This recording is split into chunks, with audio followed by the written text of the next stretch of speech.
926 miliar harusnya. Tapi kemudian dinego ini hanya menjadi 303 miliar.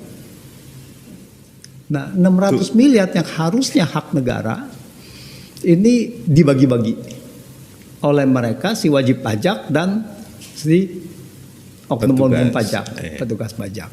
Yang harusnya mengawasi harusnya adalah pertama DPR. Kalau kita bicarain, tapi kan DPR kita sudah tahu bagaimana bahwa DPR itu sudah tidak ada rohnya lagi. Kita lihat pengelolaan APBN kita semakin lama mencerminkan satu kegagalan.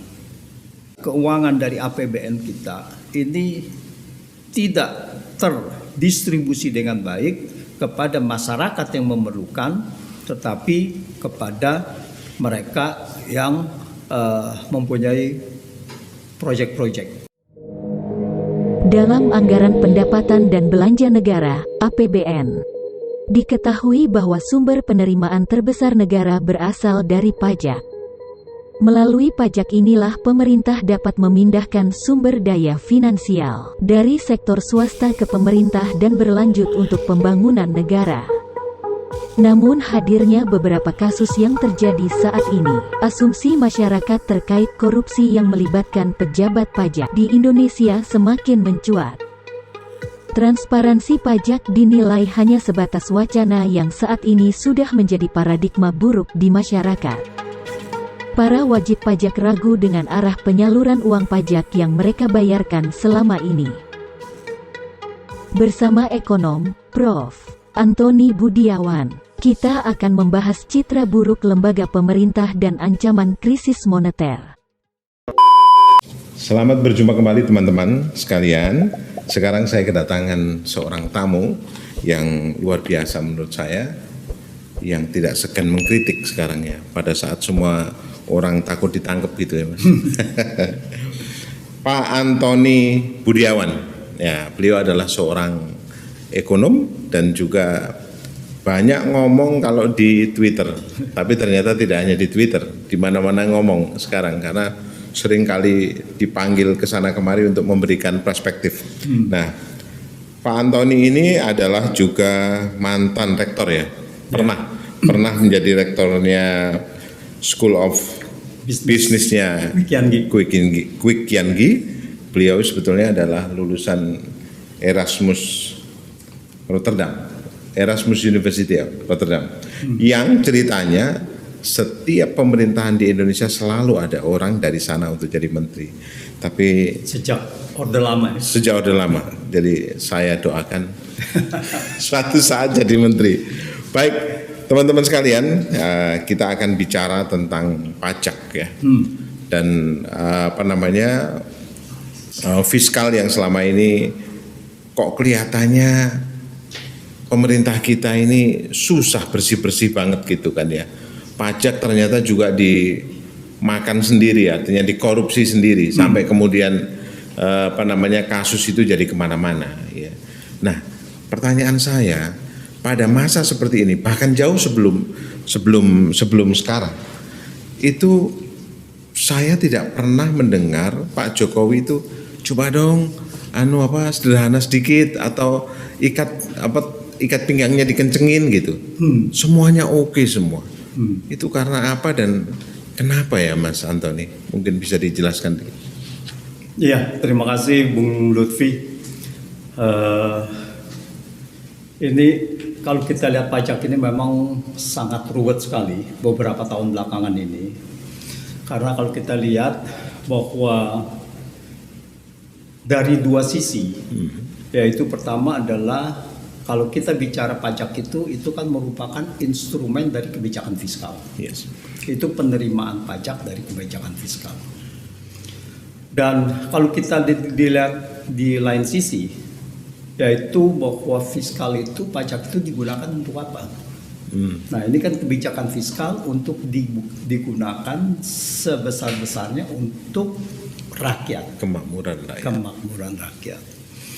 Nah, kita lihat bahwa pertama adalah tolok ukur dari penerimaan.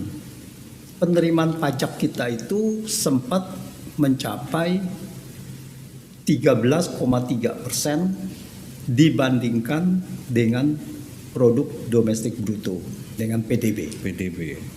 Jadi kita mendapatkan 13,3%. Itu tertinggi.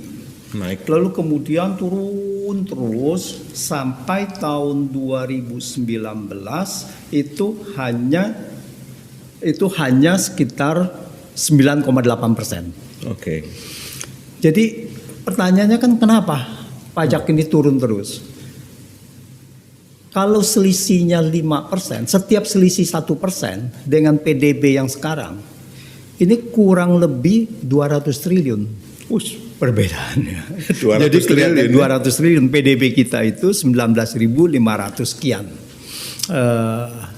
pada tahun 2021. Ya. Saat pandemi itu. Ya. Dan 2022, sorry. Oke. Hampir 20.000 triliun lah. Jadi sekitar 1% itu 200 triliun. Kalau selisihnya 5% berarti kan 1.000 triliun. Nah, dari 13,3% pernah 13,3% turun terus. Pertanyaannya adalah apakah penerimaan pajak ini ada kebocoran atau tidak? Ya kan, kalau kebocoran berapa banyak itu kebocorannya? Karena yang kita tertangkap ini kan yang bocor-bocor kan kalau ketangkap saja. Yang tidak tertangkap ya seperti ada harta-harta yang sangat besar itu dari pegawai-pegawai pajak yang belum lapor LHKPN-nya dan sebagainya, itu berapa banyak? Apakah hanya seorang Rafael Alun saja? Apakah memang itu rata-rata seperti itu? Ataukah itu penyakit ya? Ya. Jadi kalau kita lihat yang dari korupsi saja yang kelihatan, yaitu yang terakhir dengan direktur pajak, Betul. yaitu Angin Prayitno Aji, yang ditangkap dengan 3 kasus perusahaan, yaitu Bank Panin, John Lynn Baratama, dan Gunung Madu Plantation. Panin saja itu kewajibannya harusnya adalah 926 triliun miliar. 926 miliar harusnya. Tapi kemudian dinego ini hanya menjadi 303 miliar.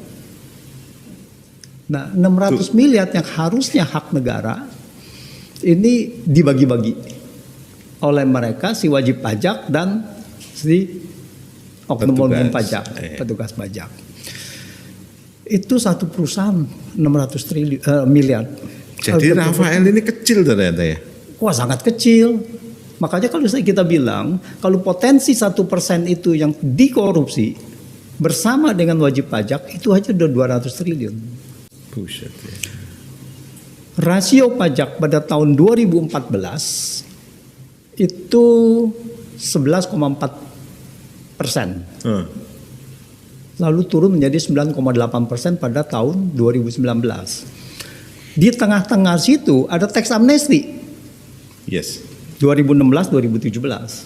Janji tax amnesty adalah bahwa rasio pajak akan bisa naik menjadi 14,6%. Ini ketika tax amnesty itu dilakukan. Mau dilakukan, janjinya adalah kenaikan. Akan naik rasio pajak menjadi 14,6%. Nah, ini kan ada 2 kemungkinan. Apakah kenaikannya itu terjadi tetapi bocor, atau tax amnesty itu yang bisa 14,6% pembohongan publik. Ternyata kemungkinan ya kan? Nah, ini kan menarik untuk dilihat. Kenapa? Kalau dia pembohongan publik, ya harusnya kan sudah tidak boleh ada sebagai pejabat yang membohongi publik, kan harusnya udah diberhentikan toh. Harusnya. Iya. Tapi pengawasan kepada mereka ternyata juga tidak dasar-dasar betul, karena pelaporan dan segala macam juga tidak ditindaklanjuti. Yang harusnya mengawasi harusnya adalah pertama DPR. kalau kita bicarain. Tapi kan DPR kita sudah tahu bagaimana bahwa DPR itu sudah tidak ada rohnya lagi sebagai pengawas gitu kan, sebagai pengawas jalannya roda pemerintahan. Jadi semua DPR itu banyak yang terindikasi APBN menyimpang, tetapi tidak dibiarkan saja maksudnya. Jadi dibiarkan saja. Tapi kalau kita ngobrol nih, sebetulnya profil APBN kita yang dari pajak saja itu bisa sampai berapa sih Mas? Kalau nggak ada kebocoran, kira-kira kan bisa dikira-kira itu. Iya, jadi kalau kita bilang bahwa ini bukan hanya kira-kira lagi, kan sudah terjadi pada tahun 2008 itu 13,3%. Dan kita lihat dari sebelumnya itu dia akan naik terus gitu. Jadi artinya pada saat itu janji 14,6% rasio pajak itu adalah bukannya hal yang mustahil. Bisa terjadi. Bisa terjadi karena 13,3%, lalu kemudian dengan adanya tax amnesty, lalu kemudian dia bisa mendapatkan wajib pajak baru dan sebagainya, dan menjadi 14,6%. Jadi selisih dari 5%, 14,6% ke anggap aja 9,6% itu 5% ya, 9,8 itu 1.000 triliun. Push. Dan dampaknya apa? Ini yang masalah. Dampaknya adalah dengan rasio pajak turun, maka pertama adalah kita harus utang. Dan jadi artinya kita bisa mengatakan utang kita itu untuk membiayai si Penin, Johnny Baratama, kan gitu kan, koruptor yang uang dari itu kan diambil semua. Betul.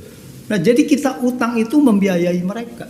Harusnya kita bisa dapat duit itu dengan mudah. Nah harusnya bisa dengan mudah, tidak perlu utang. Kalau mereka juga saya nggak nyebut wajib pajak lah, warga negara yang baik gitulah, kira-kira begitu. Nah itu pertama dari utang. Dengan adanya utang begitu, kita punya sekarang beban bunga utang itu terhadap penerimaan pajak itu melonjak tinggi. Itu dari sekitar 11% sekian, ya di bawah 12, sekitar kalau nggak salah 11,4, 11,6%, dibandingkan dengan penerimaan pajak. Sekarang ini tahun 2022 beban bunga utang sudah mencapai 19%. Jadi kita punya penerimaan pajak 19% sudah harus bayar bunga. Jadi disinilah letaknya bahwa tidak ada lagi biaya-biaya untuk membiayai pendidikan, kesehatan, lalu keamanan. Nah ini semuanya itu berkurang. Apa yang terjadi? Kemiskinan bertambah. Karena apa? PPN dinaikkan tahun 2022 kemarin. BBM juga subsidi dikurangin. Nah ini yang membuat masyarakat miskin bertambah banyak. Iya, kalau kemudian kita lihat bahwa selalu presiden bilang begini, pemerintah lah selalu bilang gitu, loh kita utang ini kan memang profil kita masih bagus, kita tidak perlu worry, sehingga Pak Jokowi lah yang jadi penyebab atau presiden yang paling utangnya luar biasa ngeloncat gitu kan. Dan mereka masih oke kok. Tapi kalau kenyataannya sendiri di dalam membereskan pendapatan pajak aja nggak beres, kan jadi sulit ini persoalannya. Iya. Jadi bukannya hanya begitu, ya kita di dua sisi nih, penerimaan itu terindikasi banyak yang bocor dan pengeluaran juga. Jadi dari pengeluarannya yang harusnya bisa membantu masyarakat miskin, kenyataannya lebih digunakan untuk proyek-proyek mercusuar. Salah satunya ya ke IKN itu kan. Iya, IKN itu kan seharusnya tidak perlu dipaksakan ya. IKN dan saya melihat sendiri IKN itu sebetulnya melanggar dari kita punya konstitusi. Yang mana saya pernah menyampaikan itu. Nah, kan yang mana yang dilanggar? Pertama adalah yang dilanggar adalah bahwa ibu kota negara itu bentuknya apa di IKN? Bentuknya otorita kan? Otorita. Otorita bukan daerah kan? Bukan. Otorita tidak bisa ada daerah. Daerah itu adalah kabupaten, kota, provinsi dan itu. Itu pertama. Terus kemudian otorita ini saya menyebutnya sebagai aneksasi. Aneksasi dari daerah. Kenapa saya katakan aneksasi? Karena lahan itu kan harusnya milik kota dan kabupaten, toh, milik daerah. Toh. Lalu karena otorita bagian dari apa? Dari pemerintah pusat. Dia seperti kementerian konsepnya sekarang ini. Dan dia bisa mendapat pajak daerah. Dia bisa dapat PBB. PBB itu kan harusnya milik si kabupaten. Iya, daerah. Nah, dia jadi karena dia dianggap daerah, dia aneksasi itu, lalu kemudian pajak daerah dibayarkan ke dia. Artinya sekarang apa? Pemerintah pusat sekarang ini mempunyai teritori, mempunyai wilayah. Harusnya pemerintah pusat di luar tidak daerah pusat. Di luar dimanapun pemerintah pusat itu tidak pernah ada wilayah. Pemerintah pusat itu, negara itu terdiri dari, kan gitu kan, terdiri dari provinsi, kabupaten, kota. Iya. Dan mereka yang memiliki itu teritori. Nah sekarang dengan otorita dia menarik bahwa dia memiliki lahan. Nah bayangkan kalau otorita Danau Toba dibuat seperti ini, apa jadinya? Kalau otorita Labuan Bajo dibuat seperti ini, tinggal satu tahap lagi aja dia mengatakan bahwa ini adalah haknya hak pusat. Wah. Apa bukan namanya aneksasi? Dan saya bilang mengatakan yang lebih besar lagi. Kalau di Pulau Sumatera dianggapnya sebagai bagian otorita, artinya kan itu milik pusat.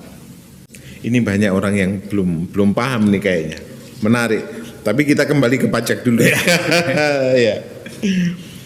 Kalau pajak itu kemudian luar biasa potensi besarnya, maka saya percaya dan saya paham kenapa orang mau boget pajak gitu kan ya. Harusnya meski tidak boleh, tetapi seharusnya dengan negara yang luar biasa kaya seperti kita ini, harusnya tidak kesulitan dan tidak perlu utang banyak gitu kan ya. Ya, kita begini, saya perlu koreksi. Kalau kita negara kaya, sebetulnya tidak juga. Yang kaya itu siapa gitu? Nah, yang kaya itu siapa? Karena kita sendiri, ya memang kita ada sumber daya. Tetapi kalau kita bicara mengenai migas saja, kita sudah impor. Kita banyak dengan batu bara, tapi batu bara sebentar lagi juga akan habis. Nah ini kan kita lihat bahwa sewaktu zaman Pak Harto, di mana migas itu adalah benar-benar digunakan untuk negara, untuk rakyat. Lama-lama habis, tahun 2004 kita itu sudah menjadi net importer. Importer ya. Sekarang batu bara sampai kapan kita bisa bertahan? Luar biasa ini padahal batu bara ini ya. Dan Orang terkaya di Indonesia karena batu bara ini. Karena batu bara, karena kenaikan harga batu bara yang berkali-kali lipat. Menggeser jarum ini ya. Dia menggeser jarum. Nah karena dia punya harga batu bara, dia punya saham, dia punya itu semua dihitungkan. Mas ini kembali ke ini, sebetulnya kita itu mengelola APBN kita itu kayak apa sih? Kok kemudian sekarang jadi bermasalah? Contoh misalnya lah, IKN dipaksakan harus ada di sana. Semua ancamannya modelnya mengancam gitu. Kemarin Jokowi bilang bahwa yang terlalu murah tanahnya di IKN nanti akan disesuaikan gitu. Ini kan sudah mulai pengakuan pada otorita itu memang gimana kok beli tanahnya murah gitu kan ya. Nah profiling pengelolaan APBN kita itu sekarang seperti apa? Kita lihat pengelolaan APBN kita semakin lama mencerminkan satu kegagalan. Jadi fiskal ini kan kita lihat bahwa tujuannya adalah kita mendapatkan uang, lalu uang itu kita redistribusi kepada mereka yang lebih memerlukan, lebih meningkatkan kesejahteraan masyarakat, mencerdaskan bangsa dan sebagainya dan sebagainya. Dan kalau kita lihat, ini semua sudah mencerminkan gagal. Bahwa BPJS juga kita tahu bagaimana dari sudut pengeluaran ya. Jadi BPJS kesehatan malah sekarang intimidasi kepada warga. Bahwa kalau yang tidak bisa bayar tidak boleh mendapatkan fasilitas dan sebagainya gitu. Jadi seharusnya yang tidak bisa bayar itu dilihat dong apakah warga miskin atau tidak. Dan kalau warga miskin harusnya kan dibantu, itu ditanggung gitu. Nah, jadi bukan hanya gitu saja. Jadi kita lihat bahwa penggunaan redistribusi dari pajak ini tidak tepat sasaran, tidak kepada masyarakat bawah, tetapi digunakan untuk proyek-proyek. Untuk proyek-proyek mercusuar, salah satunya adalah sekarang juga mendanai kereta cepat, juga mendanai modal-modal untuk BUMN. Ya, yang kita tahu bahwa seperti perusahaan yang namanya karya yang Waskita Karya sekarang ini gagal bayar karena pembangunan tol dan sebagainya. Dan itu modalnya ditambahkan dari APBN, penyertaan modal negara. Dan terus menerus itu. Dan setelah ini kalau ada masalah ditambah lagi. Nah, inilah keuangan dari APBN kita ini tidak terdistribusi dengan baik kepada masyarakat yang memerlukan, tetapi kepada mereka yang mempunyai proyek-proyek. Itu untuk proyek infrastruktur dan sebagainya. Dan kalau kita bandingkan dengan Orde Baru Pak Harto, itu semua penerimaan mikas itu kan masuk ke negara, tidak ada masuk yang ke swasta. Sebentar, Mas. Kalau kita bandingkan dengan pengelolaan APBN zaman sekarang dan zamannya Pak Harto, yang paling mendasar berbedanya apa ya? Apakah ada pengusaha 9 atau 15 naga atau kemudian ada ini atau bukankah dulu juga ada pengusaha ya? Nah, ini kita harus membedakan yang namanya oligarki dengan pengusaha. Nah, jadi oligarki pengusaha dengan pengusaha. Pengusaha yang pengusaha. Pengusaha yang pengusaha kan. Jadi kalau kita bicara oligarki itu dia menguasai sistem pemerintahan. Okay. Kalau pengusaha kan tidak. Di zaman Pak Harto, Orde Baru kan tidak ada pengusaha yang menguasai Pak Harto. Nggak berani. Nah, jadi di situ bahwa kita lihat di mana Pak Harto pada saat itu yang menguasai ekonomi. Ya. Dia yang mendistribusi bahwa kita perlu pengusaha, iya. Jadi dia bisa melihat siapa saja pengusaha yang bisa dijadikan untuk supaya besar, supaya kita punya produk bisa bersaing dan sebagainya. Nah, di situ. Tetapi kalau oligarki adalah menguasai dengan harapan dia itu mendapatkan rente ekonomi. Jadi melalui kebijakan yang pro oligarki yang sangat mudah mereka dapatkan. Yaitu undang-undang misalnya undang-undang Minerba tanpa ada perpanjangannya secara otomatis. Yeah. Undang-undang Omnibus Law. Ya, yang dimana bahwa kenaikan upah itu dibatasi sangat rendah sekali gitu. Nah, ini kepentingan untuk siapa? Apakah untuk masyarakat atau tidak? Nah, kalau kita lihat di zamannya Pak Harto bahwa kebijakannya yang saya pelajari itu adalah lebih ke pro rakyat kecil. Berarti luar biasa juga sekarang ini. Pemerintah ditubir jurang gitu kira-kira begitu. Kalau kemudian oligarki ini benar-benar nyata. Ya oligarki udah pasti benar nyata sekarang ini. Begitu ya. bukan kalau lagi gitu. Memang oligarki ya. sudah nyata. Lah sekarang kita siapa yang menguasai kita punya kabinet, ya kan? Kan malah ada dulu pengusaha sekaligus menjadi penguasa. Sekarang ini kan yang mengatur harga tes PCR siapa? Pada saat itu menjadi 2 juta, 1 juta, 950 ribu siapa? Mereka juga memiliki perusahaan tes PCR. Nah, disinilah bahwa terjadi konflik seperti itu. Konflik of interest. Iya. Gitu ya. Nah, di mana di zaman Pak Harto itu tidak ada. Dia melihatnya untuk kepentingan benar-benar kepentingan rakyat. Kalau di sini kan sekarang mengancam aja. Kalau harga BBM tidak dinaikkan, maka Anda tidak bisa lagi mendapatkan BBM bersubsidi. Kan begitu? Begitu, ya, benar. Jadi di sini ini dialektika itu sama sekali tidak ada. Dialektika politik tidak ada, semuanya pokoknya.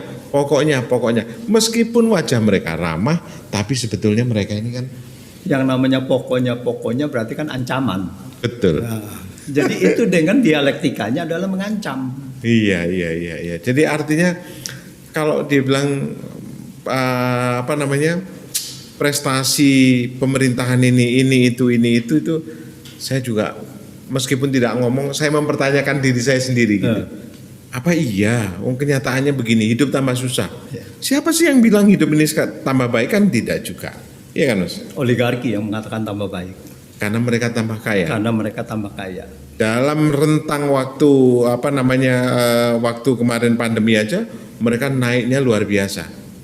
Ya. Karena apa? Karena pada saat itu mereka mendapatkan stimulus yang sangat luar biasa sekali, stimulus fiskal.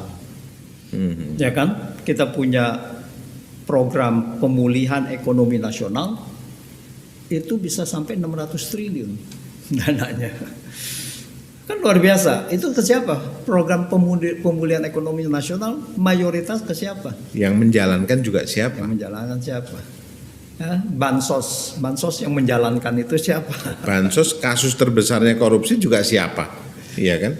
Jadi makanya saya bilang begini, kenapa ya kita ini kok justru susah hidup itu kok justru dibilang ayo belanja aja.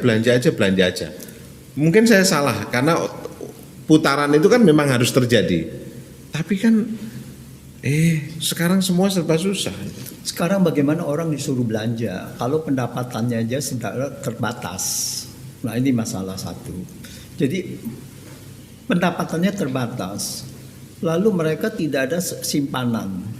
Lalu mereka memang sudah belanjakan. Kalau masyarakat kelompok bawah memang sudah dibelanjakan, itu aja tidak cukup gitu, mau belanja apa lagi gitu kan, nggak bisa diperas lagi. Iya ya. Pak Antoni sekarang gampang cari duit apa susah? Tergantung siapa yang bertanya. Kalau kelompok masyarakat kelompok bawah sudah pasti mengatakan ini zaman susah. Gitu ya? Iya toh? Kita lihat semuanya kemarin ini. Kalau kita lihat sektoral ya, tapi umumnya adalah dengan adanya jumlah rakyat miskin naik. Gimana Tahu mau? nggak sekarang rakyat miskin Indonesia menurut kriteria dari Bank Dunia dengan pendapatan 590 ribu rupiah per orang per bulan pada tahun 2021 rakyat miskin kita itu ada 62 juta orang. Jadi kalau kita lihat selisih gap dengan BPS itu pada September itu 550. Selisih hanya 35 ribu. Itu membuat jumlah rakyat miskin naik dari 26,36 juta menjadi 62 juta.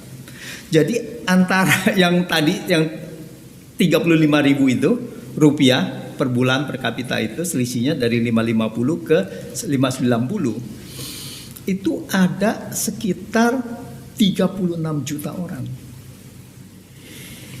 Nah, satu lagi. Menurut Bank Dunia, dengan pendapatan masyarakat per orang per kapita sekitar 1,1 juta atau di bawah 1,1 juta per orang per bulan, itu ada 167,8 juta orang. 60,7%. Jadi ini masyarakatnya udah suruh belanja apa lagi kalau pendapatannya hanya di bawah 1,1 juta itu. Dan survei Kompas mengatakan bahwa ada 183,7 juta orang yang tidak bisa memenuhi kebutuhan gizi hariannya. Inilah kondisi sosial Indonesia. Jadi sebetulnya yang kaya itu siapa? Oligarki? Ya sekelompok mungkin nggak sampai 1% ya. Tidak sampai 1% mereka Mungkin ini. tidak sampai 1%. Yang benar-benar super kaya itu nggak sampai, segelintir orang aja. Dan maling-maling kecilnya itu ya Rafael dan kawan-kawan itu. Nah seperti Tapi itu. maling besarnya masih bersembunyi dan banyak lagi. Ada dua. Pertama adalah maling besar. Dan yang kedua, mereka diuntungkan dari regulasi. Ini yang lebih bahaya. Nah ini saya pengen tahu yang ini. Nah, ini yang lebih bahaya. Artinya undang-undang dibuat, diciptakan Untuk melindungi mereka. untuk mendapatkan, untuk memberikan mereka keuntungan ekonomi. Ya, contohnya kalau kita lihat adalah pembagian lahan. Ya, bagaimana Oke, lahan, lahan untuk apapun, perkebunan besar, untuk kelapa sawit, untuk apa? Itu siapa yang menguasai? Dan dilindungi oleh undang-undang. Dan kemudian dengan tambang, siapa yang menguasai? Ya, segelintir orang itu. Berapa mereka mendapatkannya? Ekspor dari 2004 sampai dengan 2019, ekspor tambang batu bara saja, batu bara itu ada 245 miliar dolar. Itu berarti sekitar 3.000 triliun, 3.700 triliun. Itu kan 250 Iya. 250 miliar lah. Kalau 1.500, 3.750 triliun. Siapa? Berapa pemilik? ya itu saja menurut saya. Itu saja. Mungkin tidak sampai 10 orang pemilik besarnya. Dan dia terus ekspor begitu. Itu baru satu sektor, batu bara. Sekarang kita lihat bagaimana dengan sekarang nikel. Iya itu nikel itu kok menurut saya aneh gitu ya. Kebijakan itu. Jadi nikel itu kita bisa berteriak-teriak, banyak yang berteriak katanya bahwa ini dikuasai Cina, dikuasai Cina. Apa iya 100%? Apa enggak 40%-nya juga orang kita? Misalnya. Hah? Dan itu orang itu lagi. Orang itu lagi kan gitu kan. Jadi ini disuarakan juga seolah-olah asing. Tetapi itu menutupi juga bahwa yang menguasai nominenya itu juga orang Indonesia juga gitu. Mana mungkin kalau gitu kita kasihkan 100% ke sana gitu kan. Tanpa Ya. ada interest dari orang sininya gitu. Iya. Pasti kita juga akan berteriak. Pasti akan, oh ini punya orang Indonesia. Betul, orang Indonesia. Tapi orang Indonesia yang kan gitu. Jadi sangat luar biasa sekali. Jadi kita punya kekayaan tambang ini sudah dikuasai. Nah ini yang saya katakan bahwa mereka sangat kaya sekali. Mereka diberikan fasilitas untuk mendapatkan kekayaan itu. Dan boleh dibilang merampas kekayaan daerah. Karena rakyat daerahnya dibiarkan miskin. Coba kita lihat di daerah-daerah tambang. Apakah ada rakyatnya yang sejahtera? Iya. Di sekitar tambang itu kemiskinan paling besar. Karena mereka apa? Karena mereka menjadikan kuli tambang saja. Makanya saya pernah mendengar bahwa mana mungkin kan mereka juga diberi kesempatan untuk jadi pribumi dan segala macam. Tapi syaratnya bisa 50 ini yang mereka nggak mungkin lakukan itu meskipun ada aturannya. Betul tidak? Aturan itu semuanya bisa dibuat tetapi tidak bisa dieksekusi kan gitu. Iya, betul. Kenyataannya adalah mereka itu semuanya yang menguasai adalah Taipan. Kalau nggak Taipan mana bisa menguasai tambang. Orang ada galian-galian saja yang Kalian golongan C. yang golongan C apa segala itu diberantas kok. Dan yang kedua adalah yang banyak ini tambang ilegal. Tambang ilegal itu ada ribuan. Justru karena equal itu kemudian muncul kan tambang ilegal dan itu masyarakat yang punya. Tambang ilegal itu Yang punya itu adalah juga justru petinggi-petinggi. Tanpa ada backingan mana bisa mereka ilegal. Dan biasanya menurut dari beberapa studi mereka menjualnya ke tambang legal. Muter aja ada situ ya. pencucian juga ke situ. Oke. Luar biasa. Teman-teman, kalau kita ngomong dengan Pak Antoni itu bisa sakit jantung kita. Karena ternyata luar biasa. Tapi nanti kita lanjutkan lagi.